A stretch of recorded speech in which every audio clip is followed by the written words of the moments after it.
सबसे प्यारी है, माँ तू जग में न्यारी है।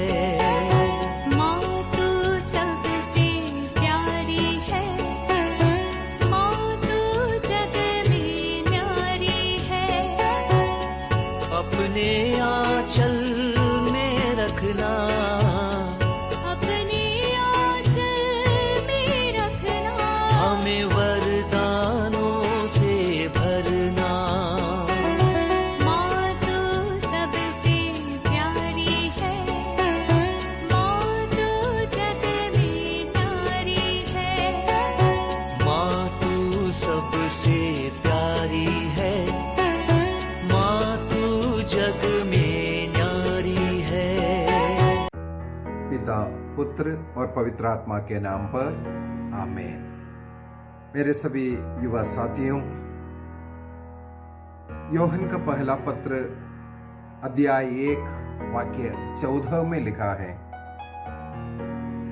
तुम शक्तिशाली हो, तुम शक्तिशाली हो। इसका कारण आगे लिखा है, तुम में ईश्वर का वचन निवास करता है और तुमने दुष्ट पर विजय पाई है। युवा लोगों को लिखते हुए संत यूहन्ना कहते हैं, तुम शक्तिशाली हो, क्योंकि ईश्वर का वचन अर्थात ईसा मसीह तुम में निवास करता है। ईसा मसीह तुम में निवास करने के कारण, तुम ईसा मसीह में निवास करने के कारण तुम दुष्ट पर विजय पाई है।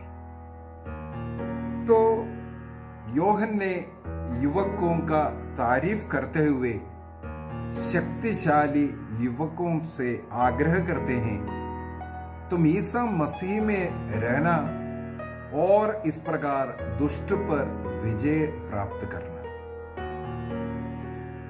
युवक केवल इसी कारण ही शक्तिशाली नहीं, यदि हम साइंस के अपने शरीर घटनाओं को भी अगर देखें, युवा अवस्था में शारीरिक रूप से सबसे शक्तिशाली समय है। उसके पीछे जितना खून की जरूरत है, मसल पावर की जरूरत है, साथ ही साथ जो हॉर्मोन्स जो पूर्ण रूप से जो होता है मनुष्य के शरीर में, वो युवा अवस्था में होता है। और इस हार्मोन के कारण जो मसीह उनमें निवास करता है, कभी कभी उनको भूलकर, उन्हें अनुभव ना करने के कारण या अपने दोस्तों के साथ ज्यादा मिलजुल कर रहने के कारण, एक अंग्रेजी शब्द है पीर प्रेशर कहते हैं, जिनके साथ रहते हैं उस पीढ़ी के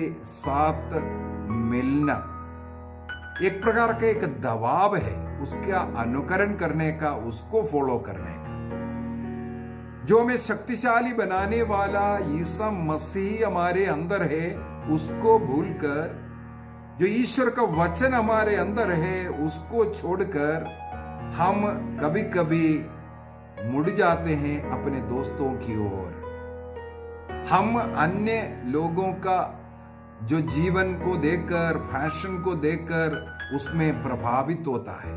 एक प्रकार का एक दबाव मनुष्य में आता है। इसके पीछे कई कारण हैं, कुछ साइकोलॉजिकल कारण हैं, दोस्ती बनाए रखने के लिए, या अन्य लोग हमें, हमारे ऊपर हंसी मजाक ना करने के लिए, अन्य लोगों के समान हम चलना शुरू करते हैं। पवित्र बाइबल हमें इस प्रकार का जीवन जीने वाले लोगों का, जिनका जीवन उसके कारण बर्बाद हुआ, उसका भी उदाहरण देते हैं।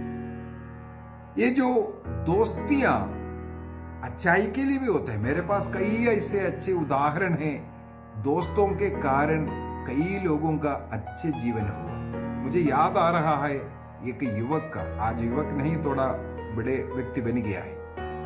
जब स्कूली जीवन से ही वो बहुत मेहनती लड़का था, पढ़ने में अच्छा तेज था, लेकिन एक गरीब परिवार के होने के कारण जिस जगह पर वो स्कूलिंग करते हैं वहां मार्केट में वो कुछ ना कुछ बेचने जाता था, वहां से जो पैसा मिलने वाला पैसे से उसका पढ़ाई करता था।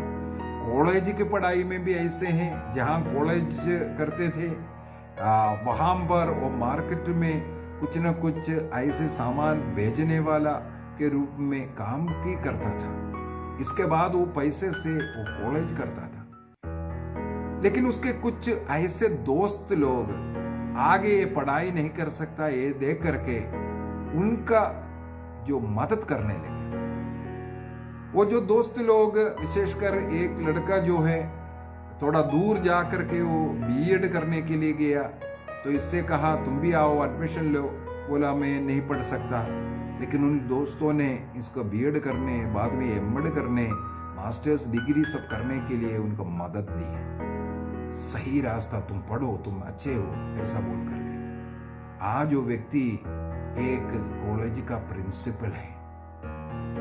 तो मेरा कहने का तात्पर्य यह है, दोस्ती अच्छाई के लिए भी होता है, लेकिन वो बहुत ही कम है।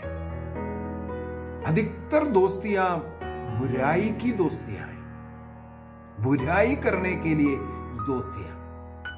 लोग इस दुनिया की ओर ज्यादा आकर्षित है। इसलिए संत योहन ने वाक्य 15 के अंदर, पहला योहन अध्याय 2 वाक्य 15 में, तुम ना तो संसार को प्यार करो और ना संसार की वस्तुओं को।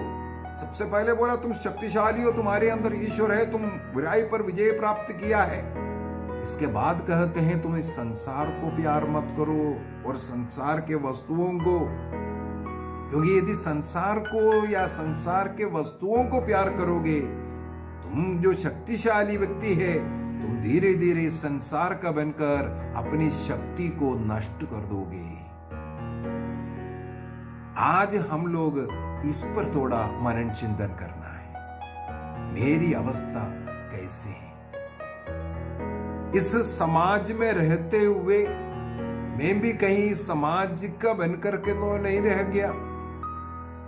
प्रवक्ता ग्रंथ उसके अध्याय 15 वाक्य 18 के अंदर, प्रवक्ता ग्रंथ book of Sirach chapter 15 verse 18 में लिखा हुआ है, मनुष्य के सामने जीवन और मरण दोनों रखे हुए हैं, जिसे मनुष्य चुनता है वही उसे मिलता है। हमें चुनना है, हमें किस प्रकार का जीवन जीना है, हमें चुनना है। हमें ईश्वर चाहिए, ईश्वर का प्यार चाहिए या संसार का प्यार चाहिए। चुनने का अधिकार ईश्वर ने मनुष्य को दिया। मनुष्य के सामने संसार भी है और ईश्वरीयता भी है, भक्ति भी है। चुनना है। 2 प्रकार का दोस्त आपको मिलेगा, जो पाप का जीवन जीने वाले, सांसारिकता में जीवन जीने वाले, माता पिता का कहना ना मानने वाले, प्रार्थना नहीं करने वाले, चर्च नहीं जाने वाले। दूसरे ओर में एक ऐसा दोस्त भी आपको मिलेगा जो ईश्वर भक्त होगा, धार्मिक जीवन जीने वाले। अभी आपके सामने है, आप किसको चुनेंगे। और बाइबल हमें पूर्ण रूप से सिखाता भी है। प्रवक्ता ग्रंथ अध्याय 37 वाक्य 15 और 16 के अंदर बताते हैं, तुम धार्मिक व्यक्ति को प्यार करो, धार्मिक व्यक्ति के साथ दोस्ती लगाओ, धार्मिक व्यक्ति की तुमसे संगति करना चाहिए, जिसके विषय में तुम जानते हो वह ईश्वर की आज्ञाओं का पालन करता है, चर्च जाता है, प्रार्थना करता है, माता पिताओं का आदर करता है, गुरुजनों का आदर करता है, पाप से दूर रहता है।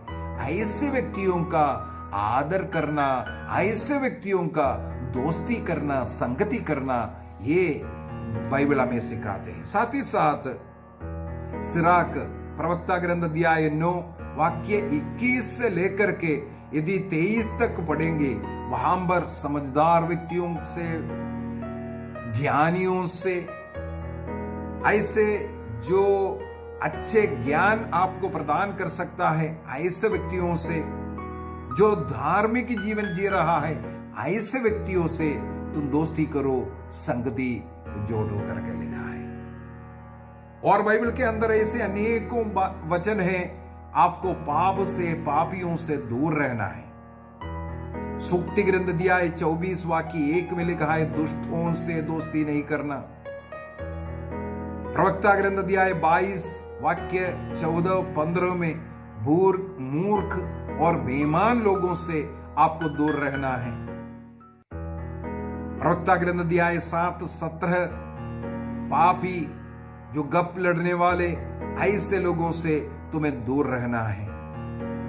सूक्ति ग्रंथ अध्याय 20-19 गप लड़ने वाले, ज्यादा बातचीत करने वाले, झूठ कहानियां बनाने वाले ऐसे लोगों से तुम्हें दूर रहना है।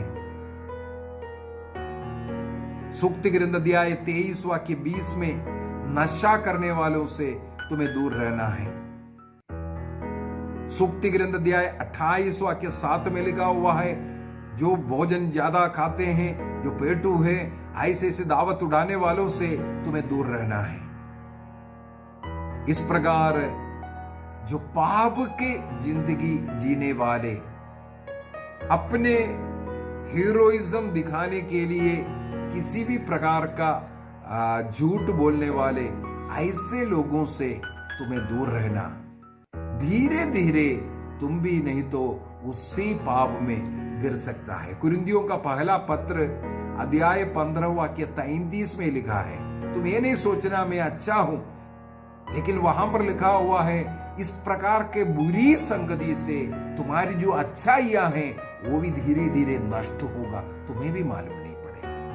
यदि नशा करने वाले व्यक्ति के संगति में बैठेगा, 4 दिन के बाद वो तुम्हें नशा करने के लिए सिखाएगा, और उनको खुश करने के लिए उनकी उस दोस्ती ना नष्ट हो, इस कारण जब मैंने कहा पीर प्रेशर इसको कहते हैं, और उनका उस गलत कार्य को तुम भी फॉलो करना शुरू करेगा। आजकल का वस्त्र धारण देखो, बाल कैसे कटिंग करता है, वस्त्र कैसे धारण करता है, दूसरे लोग जो गंदा है, दिखने में भी अच्छा नहीं है, इसी प्रकार का जो पीर प्रेशर के कारण उसको फॉलो करता है, और अपने को दूसरों के सामने थोड़ा बड़ा दिखाने के लिए, अलग दिखाने का प्रयत्न, इस प्रकार का युवा अवस्था का एक गलती है। बाइबल के 1-2 उदाहरण और मैं बोलकर देता हूं। मूसा नबी, उनका जीवन बचपन कैसा हुआ ये सब हमें मालूम है। करीब 40 वर्ष की उम्र में वो अपने भाइयों से, इब्रानी लोगों से मिलने के लिए बाहर निकले, क्योंकि उनकी कहानी उनकी मां के द्वारा पूरा उन्हें पता चला। पहला दिन उन्होंने देखा एक मिस्री एक इब्रानी भाई के साथ लड़ाई झगड़ा कर रहा था। मूसा जा करके इब्रानी भाई का मदद किया, दूसरे का हत्या किया, गाड़ दिया। और दूसरे दिन फिर से निकला, 2 इब्रानी भाई लड़ रहा था, उनके बीच में गया, उन लोग इसके ऊपर गुस्सा किया, ये डर गया।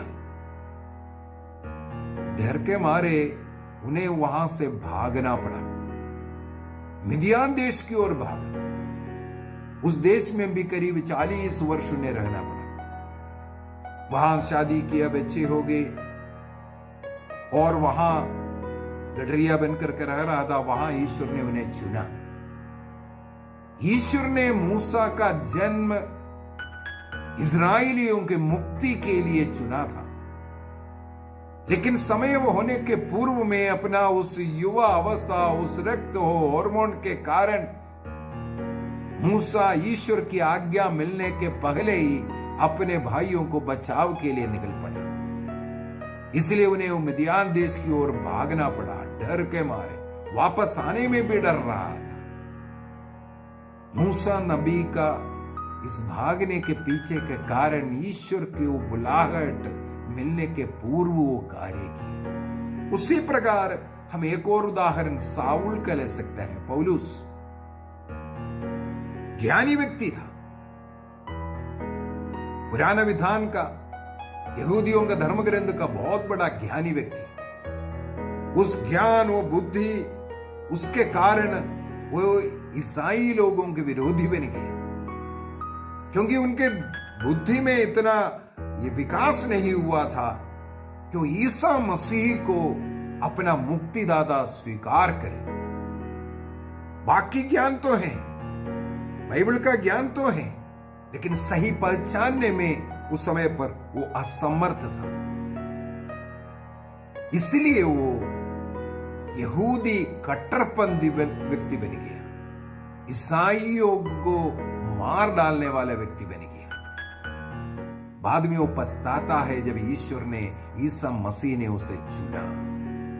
समय के पूर्व उस युवावस्था का वो जो प्रेशर है, वो अपना सोच, मेरी सोच सही है, इस प्रकार का जो विचार उन्हें इन गलतियां करने के लिए विवश कर दिया। उनकी ओर से वो सही कर रहा था, लेकिन ईश्वर की ओर से वो समय नहीं हुआ था। वो अपना युवावस्था का वो जो गलतियां वो कर गया। इसलिए हमें जो कुछ कार्य करता है, सही जानकारी लेना, ज्ञान लेना, बाइबल पठन अच्छी तरह करना, इसके बाद हमें उस प्रकार का जिंदगी जीना, ये ईश्वर चाहता है। वाद विवाद का और अन्य लोगों के सामने हीरो बनकर के दिखाने का कार्य नहीं करना है। लेकिन एक और अच्छा उदाहरण हमें बाइबल से ले सकते हैं। युवा अवस्था में अच्छे निर्णय करने वाला दानिएल का जीवन। दानिएल का ग्रंथ अध्याय 1 वाक्य 8 एवं 10 में हम लोग पढ़ते हैं, युवा अवस्था में दानिएल को नशा करने का, अन्य भोग विलास का जीवन जीने का एक सुंदर अवसर मिलता है।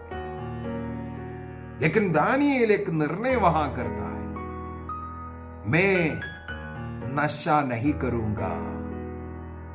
एक बहुत बड़ा एक निर्णय है युवावस्था का। राजा नबूकदनेस्सर का महल से उन्हें नशा, अंगूरी पीने के लिए मिलता है, मांस मटन खाने का अवसर मिलता है, लेकिन उन्होंने निर्णय किया, मैं ऐसा भोजन खा करके या अंगूरी पी करके अपने को अपवित्र नहीं करूंगा। इसलिए युवा पीढ़ी में यह जानना जरूरी है, मुझे अशुद्ध करने वाली कौन सी बातें हैं। कहीं मैं धीरे धीरे मेरी अशुद्धि का कारण वाले बातों पर ना गिर न जाए, इसलिए उससे दूर रहने का एक निर्णय करना है। दानिएल के समान दानिएल के सामने एक और चुनौती आई, सत्य ईश्वर को छोड़कर मूर्तियों की पूजा करने का, आराधना करने का। लेकिन दानिएल ने एक और निर्णय किया, मैं किसी मूर्ति का पूजा नहीं करूंगा। दानिएल ने निर्णय किया, मैं दिन में 3 बार प्रार्थना करूंगा, यरूशलेम की ओर देख करके मेरे प्रार्थना होगा। यरूशलेम की ओर घुटना टेक कर अपने खिड़की, यरूशलेम की ओर जो दरवाजा है, खिड़की है, वो खोल करके वो प्रार्थना करते थे। निर्णय किया, चाहे राजाज्ञा क्यों ना हो, ये मेरे ईश्वर जो सच्चा ईश्वर है, जीवंत ईश्वर है, उससे छोड़ करके मैं अन्य देवी देवताओं के सामने नहीं झुकूंगा। आज अच्छे जीवन जीने के लिए ईश्वरीय नियम को हम भूलते हैं। पैसा कमाने के लिए, नौकरी करने के लिए, नौकरी मिलने के लिए हम कुछ भी गलत कार्य करने के लिए तैयार हैं। पैसा चाहिए, नौकरी चाहिए, इस संसार के जो दौलत है उसमें आनंद मनाने वाले युवा पीढ़ियां। हमें एक निर्णय करना है, हमें इस दानिएल के समान युवा अवस्था के उस निर्णय पर अटल रहना है। मैं अपने जीवन में युवा अवस्था में ऐसे कुछ निर्णय किया। 20 साल की उम्र में मैं फौज में भर्ती हुआ। फौजी जिंदगी में सारे पाप करने का खुला आजादी है। नशा, शराब वहां पर मिलता है पीने के लिए, वहां विचार करने के लिए कोई मना नहीं। अन्य कोई भी ऐसा पाप है, अश्लीलता है, गालियां हैं, गंदगियां हैं, सब उधर कर सकता है, कोई उधर टोकने वाला नहीं। जो ऐसा काम करता है वो हां का हीरो है। मैंने एक निर्णय किया, उसके पीछे हमारा कोई इंस्ट्रक्टर था।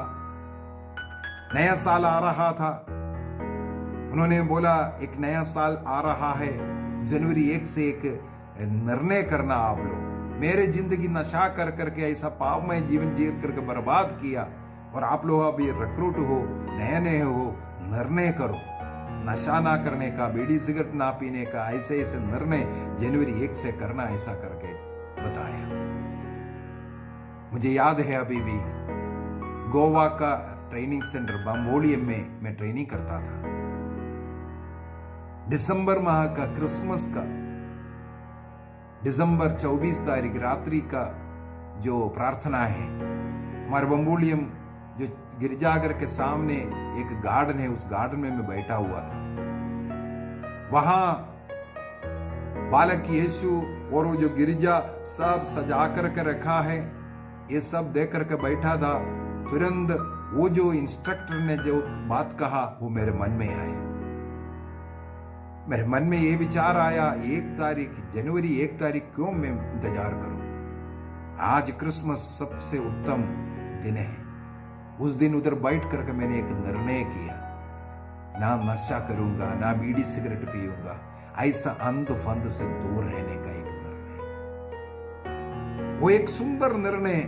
इसके बाद जीवन में मैं उसको अमल करने का प्रयत्न करता गया। चाहे अन्य लोग कुछ भी खाए पिए, मैं उसकी ओर नहीं देखा, उसकी ओर आकर्षित नहीं हुआ।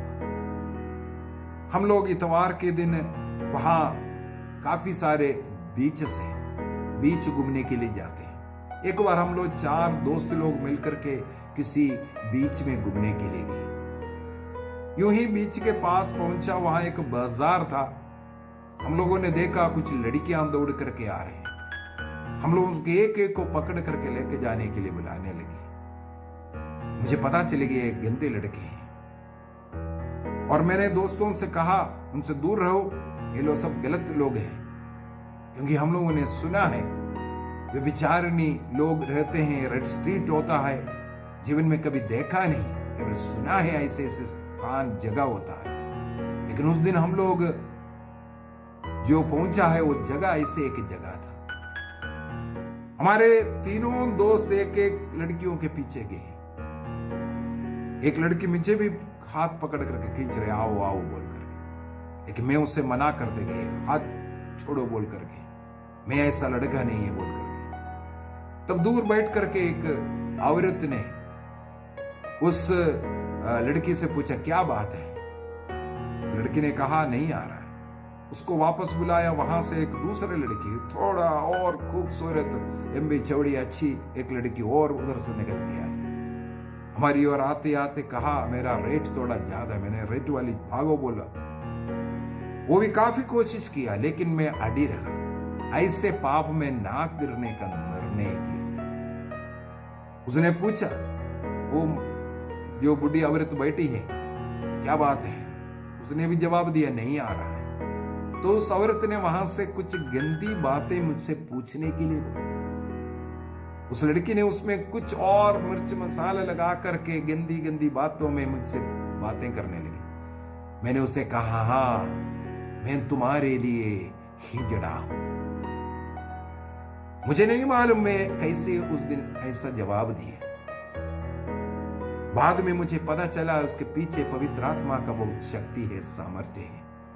पवित्र आत्मा मेरे द्वारा ये जवाब दिया। विवाह के बाहर एक हिजड़े के रूप में रहकर अन्य लोगों को, स्त्रियों को दूर करना, ऐसे पाप में ना गिरना, व्यभिचार में ना गिरना, अपने को हिजड़ा मान करके रहना, ये बहुत ही जरूरी है। अपने को पवित्र रखने के लिए जो ईसा मसीह जो पवित्र है, ईश्वर जो पवित्र है, वो जिसमें निवास करता है, ऐसा पवित्र जीवन जीना है। हमें एक निर्णय करना है। चाहे कितना भी ऐसा अवसर जीवन में आ जाए, मैं ऐसा पाप में नहीं गिरूंगा। बहुत सुंदर एक उदाहरण बाइबल से फिर से उठाते हैं। उत्पत्ति ग्रंथ में अध्याय 39 में हम लोग पढ़ते हैं जोसेफ के विषय में। जोसेफ उस समय पर मिस्र के जो पोतीफर के घर में रहता था। पोतीफर का पत्नी जोसेफ युवक लड़के को देख करके उसका हृदय उसकी ओर आकर्षित हुई। कई बार जोसेफ को पोतीफर का पत्नी पाप करने के लिए बुलाते थे, लेकिन वो मना करते थे। एक दिन अकेला जोसेफ को पाकर उस औरत ने जोसेफ को पकड़ लिया और उससे कहा, आओ मेरे साथ सोने आओ। जोसेफ ने उनको बोला, नहीं, इस घर में सब चीजों पर मेरा अधिकार है, लेकिन सिवाय तुम्हारे, तुम केवल मेरे मालिक पोतीफर का पत्नी हो और आपके ऊपर मेरा कोई अधिकार नहीं है, मैं ऐसा पाप नहीं कर सकता।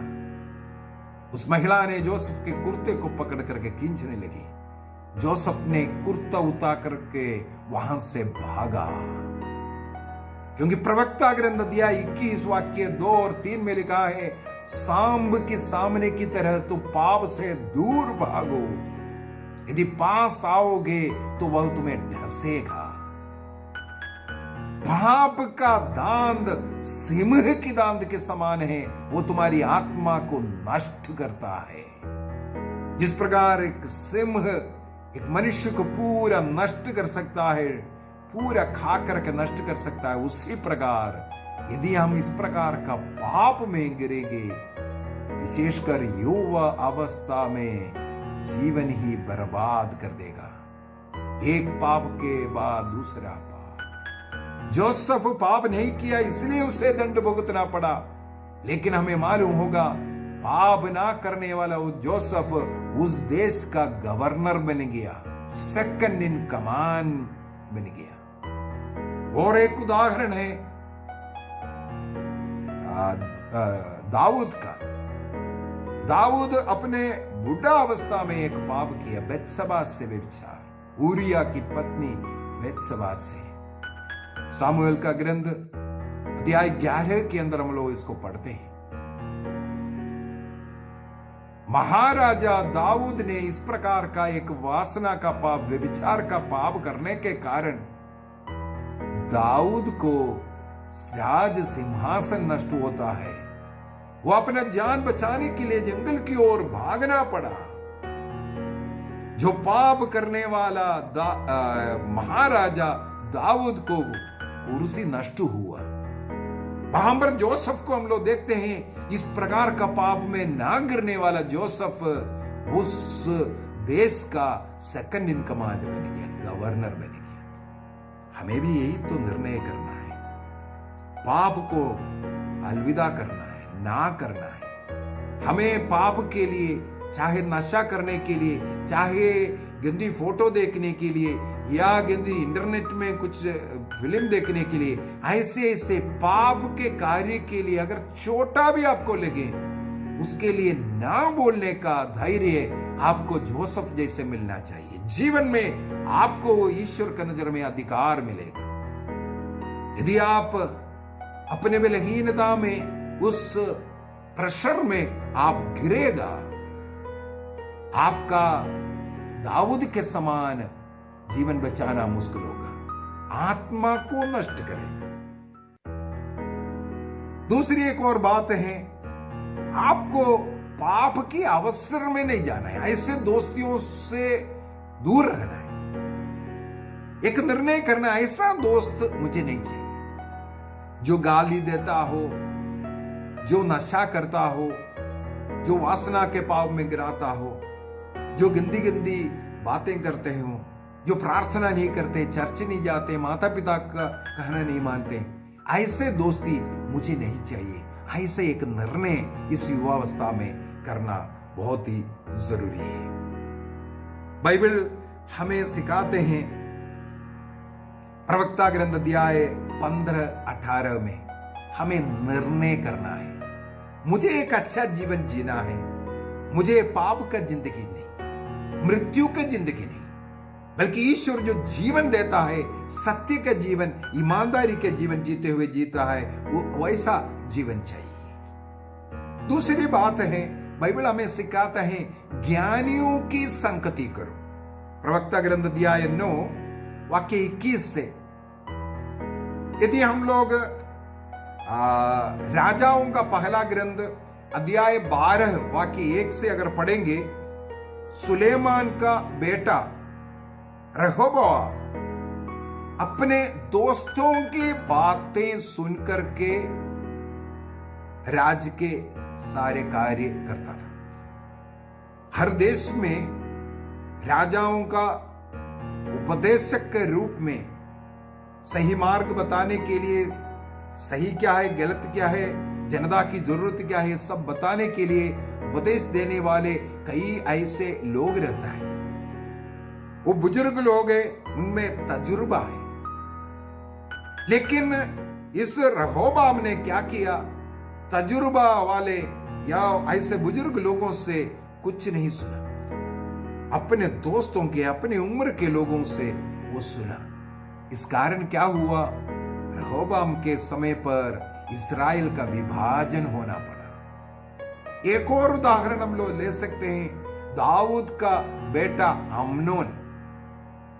दाऊद का बेटा अम्नोन को एक दोस्त था जिनका नाम है योनाथाब। वो योनाथाब से साफ बातें बताते थे। एक दिन योनाथाब से अम्नोन ने कहा, मेरे एक बहन का मतलब है दाऊद का दूसरे पत्नी का बेटी है, मां अलग है पिता एक है। तो अम्नोन का मां का बेटी नहीं, लेकिन दूसरी एक मां का, लेकिन पिता दोनों का दाऊद है, जो अब्सलोम और उसके बहन तामार। अम्नोन ने अपने दोस्त योनाथाब से कहा, मुझे मेरे उस बहन तामार से बहुत प्यार है, और उसके साथ पाप करने का तरीका पूरा योनाथाब ने इसे बता करके दिया। और योनाथाब उस दोस्त का कहना मानकर अम्नोन ने उसके साथ व्यभिचार किया।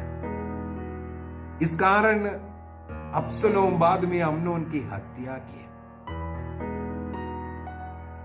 देखिए, एक हत्या और एक व्यभिचार, यह सबके पीछे का कारण है अपने उम्र के लोगों से वो बातें किया, शेयर किया। जो ज्ञानी है, जो बुद्धिमानी है, जो माता पिता है, जो बुजुर्ग लोग हैं, उनसे संपर्क कम, दोस्ती ज्यादा है। कई बच्चों का युवक अवस्था में बर्बाद होने के पीछे कारण क्या है, अपने घर में माता पिता से वो दूर भागते हैं। माता पिता का कहना ना मानते हुए दोस्तियों में ज्यादा भागते हैं। इस कारण अनेकों लोगों का जीवन बर्बाद होता है। आइए हम एक निर्णय करें इस युवावस्था में, जिस प्रकार दानिएल ने निर्णय किया, जिस प्रकार जोसेफ ने निर्णय किया, पाप में ना गिरने का और गलत दोस्ती ना करने का, सत्य ईश्वर को छोड़ करके अन्य ईश्वर मेरा नहीं होगा, संसार की वस्तुओं के लिए, संसार की चीजों के लिए मैं नहीं भटकूंगा। निर्णय कीजिए। इस युवावस्था में पवित्र आत्मा की शक्ति एवं सामर्थ्य आपको मिले।